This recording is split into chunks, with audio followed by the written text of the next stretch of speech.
free with KD.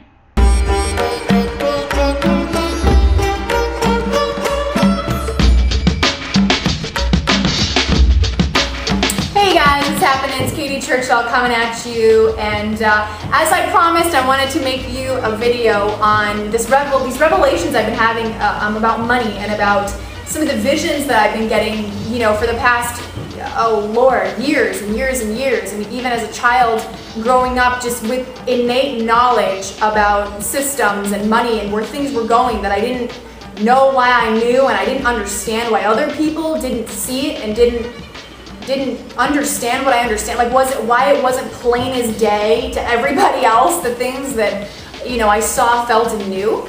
And my revelation was this. So yes, I am extraordinarily, whatever, you know, verbiage you want to enter right there that like emphasizes what I'm saying, you know, enter it. Whatever runs through your head, enter that in. Exceptionally passionate about resource-based economies, right? About a world where everything is equally shared, where everyone has a playing field, everyone gets to eat, everyone gets to be sheltered, everyone gets to be educated, and everyone's doing it in a manner that is sustainable and technologically advanced and in harmony with sweet Mother Earth that gives us life, right? You know, yes, that is my dream. That's where I'm headed. I'm building my sustainable luxury community. I want to be a test project for, you know, the Venus Project and for communities similar to that, people that, you know, are interested in starting that up, you know, grassroots on their own. And so it gets tricky because this is, if you haven't been through this yet, you're going to go through this. You're going to say, okay, well, yeah, everyone should be living resource-based. We should all be sharing. You know, and then you wake up and you're like, damn, like rent's still due, right? Or you go to Costco and they don't think that yet, right? And so they're saying, where's the money? And so this is kind of one of the things that has become clear to me. And it's this. Anytime throughout history when people start feeling something that needs to be changed, for example, abolishing slavery in the South, how long did it take to get that to happen? It took time. I mean, it took a war. I mean, my prayer of my heart is that it does not take a war. It does not take, you know, deaths in order to transition into this new reality that all of us at our deepest soul level really want. However, if you notice through history and humans' behavior tends to repeat itself, you know, it is what it is. It is what it is. It took a war. It took years and years and years for this new reality to go from that. And then it took another 50 years for them to even be considered regular human beings. I mean, that makes my hair stand up, makes me want to cry because that's such a touchy subject to me because I've never understood the whole that if somebody's skin color is different than mine, that they're somehow less of a person. It just baffles me. It is like, it seems so kindergarten, childish, like, to me, like I'm doing right now. I just get, what, like, who are you? You know, it does not make sense to me. So to even look back and see how long it took, you know, for that to happen, or for women's rights, right? Or for us to go from, okay, no slavery, but by the way, you get to like go to a different bathroom and you get to not go to the same schools. And I mean, it just, I can't even imagine a world when that's what, I mean, if I lived during that time, I guarantee you I would have been one of those protesters out there, like, you know, fighting for civil rights and for women's rights and all those things. Because to me, it just doesn't, I don't get it. Like, when you come from your heart, when you come from a place that everybody is equal, that we're all equals, we're all on different levels of development, and not only that, but we're all one.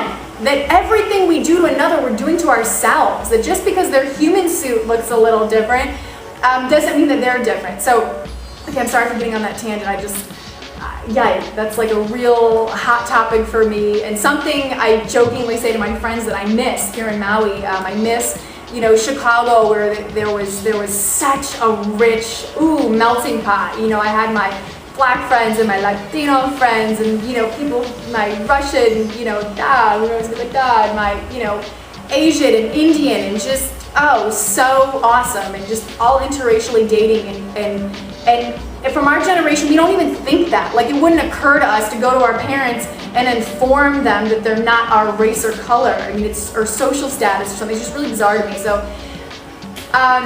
so the point of this money revelation is that look how long it took for us to go from one type of ideology and belief to the one that we wanted. It took a long time. And I feel, I mean, the kid in me is like, yay, overnight, we're all gonna be there. But in reality, and not to say that, oh, you create reality, if you just believe it's gonna change overnight, and I have to kind of just smile at those people. I'm like, okay, well, I want you to fully believe with all your heart that tomorrow it's gonna be different, and wake up and tell me what happens. You know, it really is a process, and you want to embrace that process and be happy for that process, because the process allows you to continually reevaluate as you gather more data to say, oh, okay, wait, I missed that little detail, or I didn't want that little detail, and allow you to refine this thing that you say you want, okay, and play with it and play with your dream matrix. So the point is, money is what it is. Yes, yes, there is so much unfucking believable corruption in that system.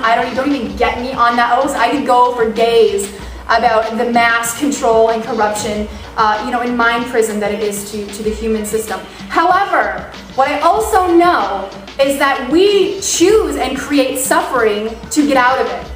And that's a really tough one to swallow. That we are addicted to our own suffering and we create it so that we can overcome it and grow, right? That's life. That's planet Earth. We come here, we grow, we get over it, and then we feel better, we feel happy. So all I know is that the future that I see in my mind is coming. I know that resource base is coming. I know that as I hold it in my mind, every little small thing that needs to happen, and the universal programmers and deities that help us with this are coming and bringing it, and they're all on a conspiracy to help me do this. Yes, and that is one reality, and that's what I see, and I am taking steps every day small stuff to make that a reality, to make that happen. But on the same token, this was the biggest one right here, is that we are not going to get into a new system until we can embrace and, let go of the charge and be okay with the one we have. And not point fingers and blame the government, blame this, but say, okay, it is what it is. I have helped create it. Now I'm going to help know how to work within it, overcome it, and create something better, right? Because once you overcome money and you're free from it, and then you're like, what's next? All of a sudden you're like, there's a better way to do this. But I feel like people that stay in the victim and stay in the money and just think that someone's gonna save them rather than them dealing with their own stuff, it's just not gonna happen. It's not gonna be, it wasn't the dreamers, you guys, that made civil rights a reality, a law. It was the people that got up, took action, went to the Senate, marched, did whatever they need to do. Now, do I think that that's the way we're going to create this new paradigm? Not necessarily. I think it's going to be, again, in small groups of people getting together saying, we're going to do this, and that affecting, and then creating products, which is kind of our plan, creating products, and spreading the information and spreading the consciousness and showing people that there's a better way to live. Not just telling them, but showing them, saying, here, this is what we're doing. And this is how we did it.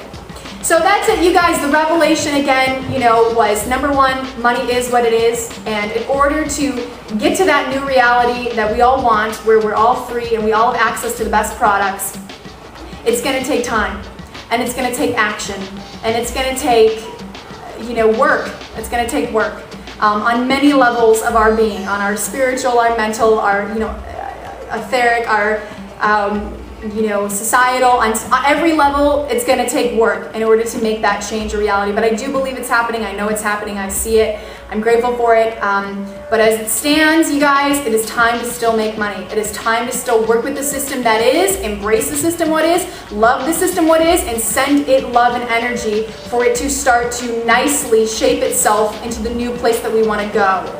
Because reality is, we do not want it to crash. You guys, if it crashes, do you understand it's going to be worldwide chaos? Chaos. I mean worldwide chaos. Rioting, killing. So that's not really what we want, okay? And when you think about that for a second, you got to ask yourself, is that really what I want? Do I want the world to go into complete chaos, or do I want this to nicely, gently, slowly change into this new world that we want, where we can live in peace throughout the transition, right? And not have to go to war and not have to go to complete collapse. So that's it, you guys. Hope that all made sense to you. Make sure and write your comments below. Much aloha to you, and definitely let's keep this conversation going. Okay, aloha. Bye.